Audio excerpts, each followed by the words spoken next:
Hey, I'm Nat. And I'm Samantha. Welcome to our first episode. Here we're going to be talking about books, but not just any book. We're going to talk about books where the main character is female, and we are going to allow like dual sides from it, but for the most part, we do want to make sure that the female is a lead. That's going to be our main priority focus. Absolutely. And so when you guys come here, we are going to start off each podcast by just telling you the book we chose, a little bit about it, and what our first impressions are. And then we'll give you guys a chance to pause in case... In case you don't want to hear the tea being spilled. Exactly. And if you want to come back and then, you know, spill a little bit of tea with us, all is welcome here. Definitely. So without further ado, let's talk about what book we're going to do today. So we're going to be reading Survive the Night. It's by Riley Sager. Personally, not an author that I have heard of, but I was intrigued. Yeah. I found it off of Pinterest. Actually, same. I'm pretty sure I screenshot off Pinterest and sent it to you. Definitely. That's definitely where I also saw it. So shout out to Pinterest for sure. Yes, yeah. Pinterest came in with this one. Yeah.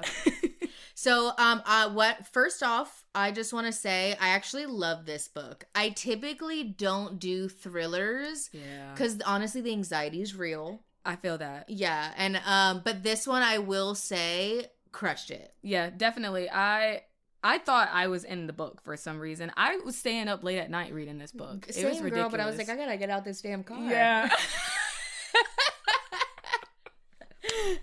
Okay, so this book, I just finished it yesterday. You finished it a few days before me. Yeah, I finished it a few days before you. I've been dying to talk to you. Yeah, it took like the absolute soul out of my body to not like just fully discuss the whole book with you beforehand. Yeah, I know. It was really hard not to, but then I'm like, it's not going to be fresh. It's not exactly. fresh. We didn't want to give you guys any stale content. Exactly. So we both had theories at the beginning of this. I feel like it's fun to talk about what our theories were. Right. But before we do that, Nat, why don't you read a little bit about what this book's about? So for those of you that haven't read it, she's going to read the back of the book, just give you a little taste. So if you have not read it, you can decide if you want to. All right. Starting off, it's in big red font, by the way. It's November 1991. Nirvana's in the tape deck. George H.W. Bush is in the White House, and movie-obsessed college student Charlie Jordan is in a car with a man who might be a serial killer. Josh Baxter, the man behind the wheel, is a virtual stranger to Charlie. They met at the campus bride board, each looking to share the long drive home to Ohio. Both have good reasons for wanting to get away. For Charlie, it's guilt and grief over the shocking murder of her best friend, who became the third victim of the man known as the campus killer. For Josh, it's to help care for his sick father, or so he says. The longer she sits in the passenger seat, the more Charlie notices there's something suspicious about Josh. From the holes in his story about his father, to how he doesn't want to see her inside the trunk. As they travel an empty, twisty highway in the dead of night, an increasingly anxious Charlie begins to think she's sharing a car with the campus killer. Is Josh truly dangerous, or is Charlie's jittery mistrust merely a figment of her movie-fueled imagination? One thing is certain, Charlie has nowhere to run and no way to call for help, trapped in a terrifying game of cat and mouse played out on a pitch-black roads and in neon-lit parking lots. Charlie knows the only way to win is to survive the night. Now, let me just say, I am notoriously a destroyer of the ends of movies. Yeah. I destroy it for myself. I destroy it for people around me. I'm so sorry to my husband and everybody. I'm so sorry. It's a sickness, literally. But that being said, this time I did not want to spoil it, just in case I was right. I didn't want to say anything, and I knew Nat had a theory. So what we did was we had these theories. I emailed mine to myself like a serial killer. Yeah. You just wrote yours down, I'm pretty sure. So that being said, I was wrong in my theory. Were you wrong? I was also wrong, and ideally we both found out that we thought the same exact thing. Honestly. So it did kind of feel validating to know that we were also onto a red herring. Right. But I'm usually very good at it. Are you usually really good at it? Yeah. So I feel like this was a dupe. Yeah, this was a dupe. They got me. And there was many twists in this, which I actually like because it did keep me on my toes. Yes, it did. Yeah, honestly, it was so good. Okay, so here is the point where we are going to give you guys the chance. If you have not read the book, you've heard a little bit, but right now, if you guys don't want to have some tea being spilled, if you don't want the tea spilled, then pause here, read that book, and come back. And come back to us. Come back and see us. Come be with the discussion. And make sure that tea is piping hot, okay? Scalding because hot. This was a great book. Personally, I would say I give this book a 4.5 out of 5. Okay. I can personally say a 4 out of 5. Yes. Okay, my critique of this book, I will say, is, now first off, I want to say in the future, I will be trying to listen to the Audible or audiobook versions of these. I just prefer that. They keep me company while I do chores. So if I don't think it's something I'm going to want to listen to based off of the sample I listened to, I'm going to be honest with you guys, this one just hit me as a little bit monotone. So I did not want this book to be destroyed by listening to the audiobook. So I actually did read the hardcover this time. That being said, my critique was, if you decide to read the hardcover, this book did not have chapters. There is a certain movie element to it that they actually decided to list each chapter in a very cool, creative way, I thought. But it was almost as if you were reading a script. So for instance, like instead of, chapter 3, 4, 5, it would say interior diner night. The only hard part was I wanted to say, hey, Nat, chapter 6 is Buck Wild or something like that, and I couldn't. That is very true, and some of them are repeats. Exactly, some of them are repeats. And one thing I wanted to kind of notate with them not doing chapters, there are times where you kind of have to make an assumption off of context about where the perspective is coming from. Yes. Sometimes it wasn't always clear into maybe like the second paragraph whose like perspective we were reading it from, especially like towards the end of the book. It just started getting chaotic, and everyone just kind of like started swapping perspectives, and there was so many different sides of everyone's story that it was kind of complex in some ways. But I mean, if you read books, for the most part, you can keep up with. For my people that are maybe just starting out and getting a little bit comfy, it is a good read and it's an easy read, but you definitely have to kind of like slow down and pay attention. Absolutely. There's definitely like a time or two where it took me a hot minute. It does mainly go from, I feel like, the female Charlie's point of view, but there are a few other like perspective, male and female, so it does get a little dicey, especially towards the end where you're kind of like, okay, who is this? Exactly. But I did think it was great. Yeah, again, that was my only critique really on it, was just that one part. And again, not even every page had print on it because it was done more like a movie script, which super cool. But it would have maybe been nice if it would have said, maybe whose perspective it was from in like italics, and then maybe like scene 4, scene 5. So it could have kept with the theme of the movie vibe, but like also nodded to chapters. So it was kind of a little bit easier to follow with people. Okay, what was your critique of the book? Honestly, my critique was kind of the same thing. It's just the fact that there were points in time where I didn't necessarily know who was the acting role. The other thing I want to kind of notate is I just literally did not see the ending coming. And maybe I just feel some type of way because I'm like used to predictable You feel jaded. things. Yeah, I feel jaded. Yeah. I feel like they didn't even give me, like, they left no crumbs for me. No, literally. Like, and honestly, okay, so now we'll just basically come out and say some of like the book. Let's get into the tea. So let's first start with me. Charlie's crazy, right? Yeah. She's losing her fucking mind. She's fucking lost her marbles. Not only that, I just want to, well, first let's talk about the fact that what we both like assumed was going to happen. My assumption and Samantha's assumption as well, after we kind of discussed it, was that the end was going to revolve around. I thought it was going to be like a Shutter Island moment or something where it's like she didn't take her meds and she was the murderer. She was like the murderer the whole time. But then honestly, I got to thinking like, well, dang, how does she kill those other girls? But in my mind, I was thinking like maybe she made that idea up in her head, like the other maybe girls she like read about another serial killer and was like, I'm gonna mimic this. Exactly. Like what do they call it? Copycat a serial killer. Oh. Totally, for sure on that front, for sure. But that ended up very well not being the case. Yes. But, they were leaving a lot, like, it was when it was like, oh, she stopped taking her meds in that moment. It's like they wanted you to think that They fucked me up. Yeah, no, they did. I feel almost manipulated. I honestly, though, but respect to them for doing it, because honestly, I'm hard to manipulate, so that was impressive.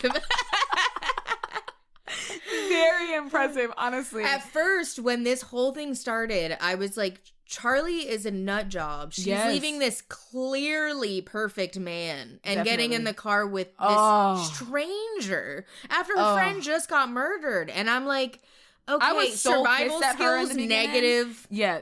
Clearly she's white. I don't think it's said in the book. But I know. But we know based off of reading it. She had to be. Yeah, because she was like, leave me here. I'll get picked up by myself so no one can identify who took my body. Like I literally... That was another thing. Honestly, the beginning really left you in a state of not knowing whether you were gonna like Charlie or not. I didn't really like her. Yeah, I didn't really like her. I was like, she's really just a stupid Maddie bitch. sounded cool. Maddie sounded like a vibe. Honestly, though. But Charlie, I was like, do we have to see it from her perspective? Like, she sucks. No, honestly. So then she gets in the car with this guy, and then he literally gaslights her for like straight up like at least 2 hours, okay? And she lets Straight him. up gaslights her. I mean, and she even starts believing it. I mean, she thinks honestly, she's tripping the whole time. Yeah, she thinks she's tripping the whole time. And I'm like, girl. I mean, she wasn't on her meds, so part of me is like, I get it. But part of me is like, honestly, there got to a point where I genuinely didn't trust her. I mean, she didn't look at the license plate or anything before. Again, yeah, that's what I'm saying. You don't take a picture of the license plate. And then like him not wanting to like show her the trunk, she was so like conspicuous about that. And I'm like, girl, just ask the man to open the trunk. Like, I just don't understand. But it's also like, I know I'm reading a book and yeah, and also you're not an idiot. So you're like, no one else give you this, stupid. But some are. Some are.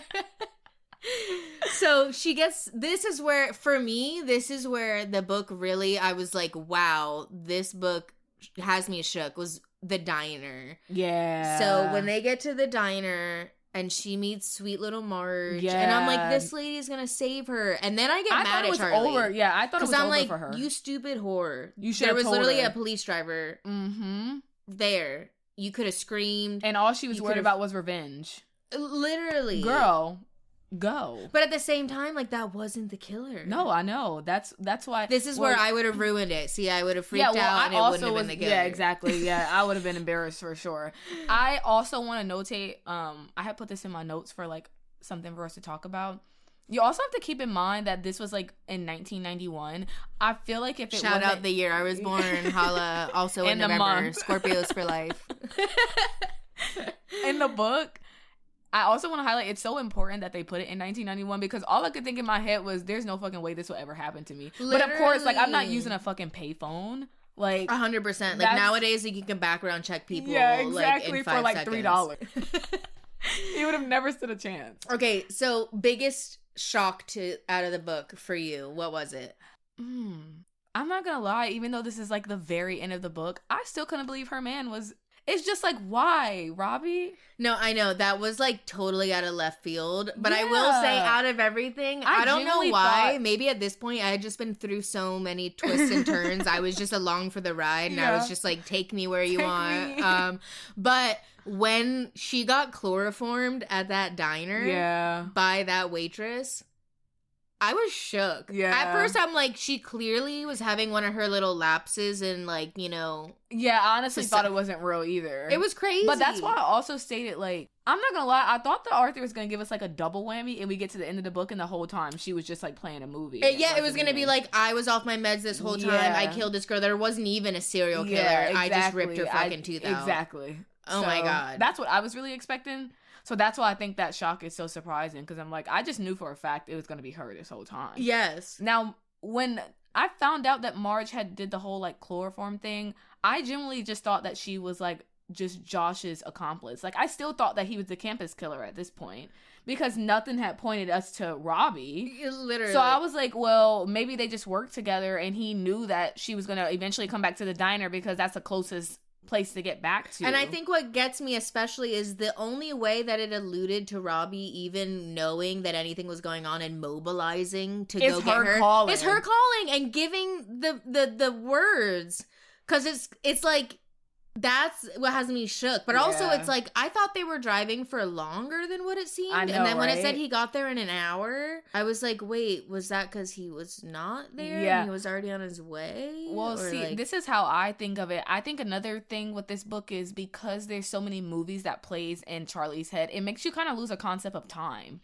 And not trust your instincts. Yeah, and not trust your instinct. Yeah. Because now we don't... I'm having like kind of a delayed instinct because I think, oh, this is just another one of Charlie's movies. Like, this isn't really happening, but really it is happening. Like the whole thing with the police, the trooper driving past. I was like, oh my God, when she put help and then she blew on it later and saw it and then was like confirmed that she had been gaslighted. Exactly. I was like, thank God. I was getting so stressed. But honestly, again, there was so many times. She just had played us so many times. I just never knew what Charlie, like, whether or not she was in a movie or she was in a movie. Like, I just didn't know. It was smart on the author's part to add the aspect of her having those weird, like, mental movies, because it did leave this source of you're kind of unknown the whole time. Yeah, that's true. You know, you don't think that you're looking through like clear eyes. And you know what character. I think it is? It causes you to have such a level of distrust and get so wrapped up in what's going on with Charlie and Josh that you completely forget about Robbie.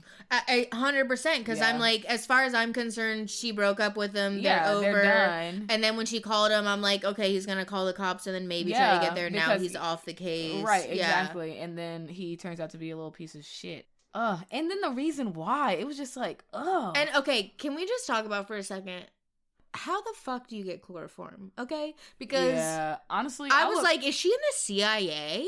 Like, is she like a Liam Neeson like retired? Who is Marge? Like, what was her life before the diner? Right? I was also very confused. Like, do you just order that off of like the black market or something like that? Where do you get chloroform? And also, like, if you opened it, wouldn't you just chloroform yourself? Or does it have to be in like a not that I need to know these things, but like I kind of do. Now, you know, I'm curious. I'm asking these questions because I feel like maybe that would have given me some insight into the book. That's why I'm like, Marge. Honestly, she low-key pissed me off because it was just like, she was like, I'm gonna torture my granddaughter's best friend just because I can't find out who the killer is. Like, girl, you're literally dying. Chill. Like, chill. God, you're gonna see her in like 5 minutes. Okay, that was dark, but here we are. We're bringing it back. Okay, yeah, that might be a lot to recover from. But no, yeah, I definitely agree. And then the funniest shit was in like, she tried to burn down with the house. And my God. She outlived the fire. I was like, girl, you just need to chill. And then shot that one guy and then just fainted. And I'm like, okay, if you're gonna shoot someone, like, you gotta be gangster about that. Yeah, exactly. No, and then literally threatens Maddie's best friend. And then tries to say, just shoot me. Like, she was gonna rip her tongue out. Yeah. The fuck, remember? I was literally like... Like, I was reading that scene and I was like, I may have to skip forward because I was actually gagging. Honestly, I was like, this little old lady with cancer? Honestly, I would have really beat her up. Took every little bit of her little strength that was left. Chocolate? Somebody selling chocolate? Like, that's the vibe that I got from her. So I think it's ironic that Charlie let that old lady. Yes. I will say... Well, she did mention that she was relatively strong, though. She did. Yeah, she did. I will say I do really appreciate the pace of this book. Yeah. Some books I can kind of, like, get distracted, but this one had things going on at least... almost all the time. Yeah, it was enough to keep me like fully engaged for sure. Definitely. And even if there wasn't anything like actively going on, well, then she was just playing a movie in her head. So either way, something was always going on. Absolutely. And you know what? Did you read like the end where it was like the fact that she turned her life into a movie? I actually thought that was a nice little twist. I did too. I was like, she's obsessed with movies. It's good to know she moved on. I'm glad to know she got with that one guy that seemed obviously hot, even though he was a presumed serial killer. Right. I still was like, he's hot, right? Yeah. Like in my head. True. Yeah. Honestly, there's a piece of me that wished that, dang, what was his real name? Was it Joss or Jake? His real name was Jake. Okay. There's a piece of me that still hopes in a way, and maybe this is just me being like hopeless romantic, but I kind of hope they still like stay in contact. No, they're together. They're together? Yes. Oh, girl. yeah, because she said she got in her car and got in the passenger seat, and that and they'd been married. And they'd been married. Yeah, it was such a little quick blurb in there, and it was in bold and italics. So yes, I probably really didn't think it was very much at the end, but it was a good little tidbit. I did like that. That was a good turnaround. Make sure you read that little section afterwards, because that was a nice little like tie-in, like a little. For those of you that like a happy ever after, it's definitely going to give you that for sure. Yes, that was great. Mm-hmm. R.I.P. Marge. I'm sure she probably died at the end of the book. It didn't say. Definitely. But... I don't know. She seems so miserable that it's almost like someone would like keep her here on purpose. Oh no, wait. I lied. I'm remembering now. I think it did say that she like climbed into the pool and shot herself in the head, right? Or did she try to? Hang on. We're gonna pause real quick. Pause 1 second. This just in. Marge definitely died. Yeah, I definitely forgot about, again, that's why. Because her hallucination / it was a movie. Whole thing. Because there's movies in her head plus the movie that she makes at the end of the book. At the book. So it's like you're having to keep up with a lot. But as Samantha said, just read that last part at the end so you can actually like. And maybe twice. Yeah. Maybe twice. Yeah, because clearly we don't remember. It was action-packed, apparently. There was a lot. It was a lot. It was a lot to digest, honestly. I can only remember, like, the basic part. Can we talk about how she straight, like, finesse Robbie in the water? With the handcuffs? The handcuffs? Yeah. I literally was like, if she dies now... the whole book would be for nothing. I mean, don't get me wrong. I get it. Not everything in life has a happy ending. Again, not my forte. I kind of prefer a happy ending. Yeah. Like, I can get down with it. But, this book was really... That part was a good tidbit. Like, I'd forgotten about the handcuffs. Yeah. Totally I had forgotten about the handcuffs. That's why I say, like, this book just has so much going on that you can't even keep up with. That's why it's so unpredictable. Yes. You can't keep up with anything that has actually transpired. And honestly, I would probably at a different point read more from this author. Yeah, I could definitely agree. If the books from them are as spicy as this one was, I'm definitely down. Yes, and again, like the pace of it really kept me super engaged. Yeah. So next week's book is going to be... We're going to be missing Still Missing by Chevy Stevens. So if you guys want to go ahead and pre-read the book, that way you can listen to the whole episode next week. Mm-hmm. If not, you can always listen to the beginning, decide if it's worth it, pause, and come back. And come back to us. But either way, we will be back, and we'll have a new book to talk about with you guys. Bye. Bye.